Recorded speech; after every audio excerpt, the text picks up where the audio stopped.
Reels scroll చేసి చెయ్యి తల రెండు నొప్పిస్తున్నాయి. అలా అని మొబైల్ పక్కన పెడితే చాలా బోర్ కొడుతుంది. జీవితం అనుకొని ఇంకా లేచి నా ఒక్కగానొక ఫ్రెండ్ దగ్గరకు వచ్చి తనని కూడా తీసుకొని నేను చదువుకున్న స్కూల్ దగ్గరికి అయితే వచ్చా ఒక లాంగ్ వీడియో చేద్దామని. ఫస్ట్ టైం ఒక లాంగ్ వీడియో చేయాలనుకుంటున్నా. సో ఎలా చేయాలో తెలియక ఫోన్లో సెర్చ్ చేయమని చెప్పా. మేము తెలుగులో అడిగితే హిందీలో వీడియోస్ వస్తున్నాయి. మాకు తెలుగే సరిగ్గా రాదు, హిందీ ఆడ అర్థమవుతుంది. అయినా సరే ఇంకోసారి ట్రై చేద్దామని ఈసారి చాట్ జీపీటీని అడిగాం. అది చెప్పింది విన్నాక మాకంటే దానికి అస్సలు బుర్ర లేదని మాకు అర్థమైంది. ఇంకా చేసేది ఏం లేక వాడడం ఆపేసిన మా బ్రెయిన్ వాడదామని ఫిక్స్ అయిపోయాం. ఇంకా లేట్ చేయకుండా మా స్కూల్ చూద్దాం రండి. ఇక్కడ కనిపిస్తుంది ఇదే మా ఒకప్పటి స్కూల్ చూపిస్తా అని చెప్పి షెడ్లు చూపిస్తోంది ఏంటి అనుకుంటున్నారా? ఈ షెడ్లే మా స్కూల్. ఇప్పుడు ఇక్కడ మనుషులు ఎవరు తిరగట్లేదు కదా, అందుకే ఇలా అయిపోయాయి. లోపల ఎలా ఉందో మీకు చూపిద్దామని నేను దగ్గరగా వస్తే మా కెమెరామెన్ అదే నా ఫ్రెండ్ కిలోమీటర్ దూరం దగ్గర ఆగిపోయింది. ఏం కాదు రాయ తల్లి అని పిలిస్తే అస్సలు రాలేదు. సరే సాయంత్రం పానీపూరి పార్టీ ఇస్తా అని చెప్పి అంతే పరిగెట్టుకుంటూ వచ్చింది. నేను ఒక వైపు నుంచి తీయమంటే అది ఇంకో వైపు నుంచి తీస్తుంది. దీనికి అర్థమయ్యేలా చెప్పడానికి నేను పడ్డ కష్టం చిన్నప్పుడు మాకు ఏబిసిడీలు నేర్పించడానికి టీచర్ కూడా ఇంత కష్టపడి ఉండదు. ఫస్ట్ టైం కదా, సో మీ చిన్న మనసుని కొంచెం పెద్దదిగా చేసుకొని క్షమించండి. మేము ఒకప్పుడు ఈ షెడ్లలోనే కూర్చొని చదువుకున్నాం. ఇప్పుడేమో చాలా అధ్వానంగా తయారయ్యాయి. ఈ మధ్య ఇక్కడ పెళ్లిళ్ళు ఫంక్షన్లు జరుగుతున్నాయిలేండి, అందుకే ఈ షెడ్ని వంట చేసుకోవడానికి యూజ్ చేసినట్టున్నారు. లోపలికి వెళ్ళాలంటే కొంచెం భయంగానే ఉంది. దయ్యాలు ఉంటాయని కాదు, పురుగులు పాములు ఏమైనా ఉంటాయేమో అని. లోపల మొత్తం చీకటిగా చెత్తగా ఉంది. సో ఇక్కడ చూడడానికి ఏం లేదు.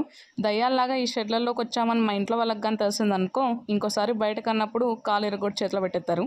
మర్చిపోయా, మీకు మెయిన్గా మా క్లాస్ చూపిస్తా. మా క్లాస్ రూమ్ ఇదిగో ఇక్కడ వైట్ పెయింట్ వేసి బాగా నీట్గా కనిపిస్తుంది. ఇదైతే ప్రిన్సిపల్ రూమ్. ఇది ఒక్క రూమే, అప్పుడు ఇప్పుడు చేంజ్ లేకుండా సేమ్ అలానే ఉంది.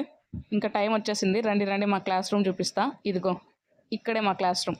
ఏంటి ఏం లేదనుకుంటున్నారా? మేము చదువుకున్నప్పుడు కూడా ఏం లేదు. ఈ ఖాళీ ప్లేస్లోనే మమ్మల్ని కూర్చోబెట్టేవాళ్ళు. ఇక్కడ ఒక చెట్టు అయితే ఉండేది, చెట్టు కింద మేము చదువుకునే వాళ్ళం. మా బ్లాక్ బోర్డ్కి వైట్ పెయింట్ వేసి అది కూడా వైట్గా చేసేసారు. ఇంకా ఇటు సైడ్ అన్ని వాష్రూమ్సే. చూస్తుంటే క్లాస్ రూమ్స్ కన్నా వాష్రూమ్సే నీట్గా కనిపిస్తున్నాయి. ఇంకా సరే ఇప్పుడు మీకైతే హాస్టల్ చూపిస్తా. స్ట్రెంత్ బాగా ఉన్నారు, ఇంకా స్ట్రెంత్ పెరగడానికి హాస్టల్ కడితే బాగుంటుంది అని ఒక ప్లాన్ చేసి హాస్టల్ కట్టారు. హాస్టల్ కట్టిన తర్వాత కొత్త వాళ్ళు రావడం పక్కన పెట్టండి, ఉన్న వాళ్ళు లేకుండా పోయారు. సగం మంది స్టూడెంట్స్ వాళ్ళ బ్యాగులు సర్దుకొని సడన్గా వేరే స్కూల్స్కి అయితే చెక్కేశారు. ఇలా స్టూడెంట్సే స్కూల్కి పెద్ద బొక్క పెట్టారు. ఆ ప్రభావం హాస్టల్ మీద పడింది. స్కూల్లోనే ఎవరు ఉండకపోతే ఇంకా హాస్టల్లో ఎవరు ఉంటారు? ఓపెన్ చేసినప్పటి నుంచి అప్పుడెప్పుడో 4-5 మందే ఉన్నారనుకుంటా. ఇంక అప్పటి నుంచి ఖాళీగానే ఉంది. చెప్పడం మర్చిపోయా, ఎవరైనా పెళ్ళిళ్ళు ఫంక్షన్లు చేసుకోవాలంటే ఇక్కడ హాస్టల్ ముందు చేసుకోవచ్చు. ఈ మధ్య చేసుకుంటున్నారు అలానే మా ఊర్లో. హాస్టల్ అయితే లోపల చాలా స్పేషియస్గా చాలా బాగుంటుంది. ముందులాగా స్ట్రెంత్ బాగుంటే హాస్టల్ కూడా రన్ చేస్తారు. దేవుడి దయ వల్ల స్ట్రెంత్ పెరగాలి, స్కూల్ బాగుండాలి మా స్కూల్ అని కోరుకుంటున్నా. ఇంకా హాస్టల్ ముందు అయితే ఒక రోడ్డు ఉంటుంది. ఆ రోడ్ ఎక్కి స్ట్రైట్గా వెళ్తే స్కూల్ వచ్చేస్తుంది. ఇక్కడ పార్క్ కూడా కట్టారు మేము ఉన్నప్పుడే, ఇప్పుడు అసలు ఏం బాలేదు. మా ఊళ్ళో వాళ్ళకి ఏమైనా బాగుంటే చూడలేరు, అన్నీ విరగొట్టేస్తారు. సో వాళ్ళ వల్ల పార్క్ అయితే అతలాకుతలం అయిపోయింది. ఏ మాట కామాటే కానీ అన్నీ ఎలా పోయినా చెట్లు మాత్రం భలే ఉంటాయి మా స్కూల్లో. ఇక్కడ కనిపిస్తున్న చెట్లన్నిటికీ ఒక చరిత్ర ఉంది. ఆ చరిత్ర ఏంటంటే ఈ చెట్లని మేము 7th క్లాస్లో ఉన్నప్పుడు మా క్లాస్ వాళ్ళే నాటారు. నా చెట్టు ఏదో కన్ఫ్యూజ్ అయ్యి మర్చిపోయి వేరే చెట్టు దగ్గరికి వెళ్తుంటే మా ఫ్రెండ్ వసే నీ చెట్టు ఇటు సైడ్ ఉన్నదే అని చెప్పింది. సారీ నా చెట్టు, నిన్ను మర్చిపోయా. ఇంజనీరింగ్ జాయిన్ అయ్యాక మెమరీ లాస్ వచ్చేసింది. ఇదే నా సొంత చేతులతో నేను నాటిన చెట్టు. అప్పుడు నాటినప్పుడు మొక్కే ఇప్పుడు పెద్ద మానైపోయింది, నాకంటే పెద్దగా అయిపోయింది. నా వల్ల ఏం ఉపయోగం లేకపోయినా నా చేతులతో నాటిన చెట్టు వల్ల అయినా ఉపయోగం ఉంది. ఇలా అయినా సంతోషపడతాం. మేము 7th క్లాస్లో ఉన్నప్పుడు ఏదో ప్లాంట్స్ది ఏదో పథకం వచ్చిందో ఏమో కానీ అప్పుడు అందరికీ ఒక మొక్క ఇచ్చి నాటమని చెప్పారు. మాకు క్లాస్లో కూర్చోబెట్టి చదువు చెప్తే ప్రాబ్లం కానీ ఇలా చెట్లు నాటమంటే ఎన్నైనా నాటేస్తాం. ఆ టైంలో ఎవరు నాటిన చెట్టు వాళ్ళే రోజు వాటర్ పోయాలి, అదే రూల్ అప్పట్లో. ఇది మా ఫ్రెండ్ చెట్టు, అదే కెమెరా ఉమెన్ చెట్టు. ఎలా ఉందో చూడు, వంగిపోయింది నా ఫ్రెండ్ లాగే.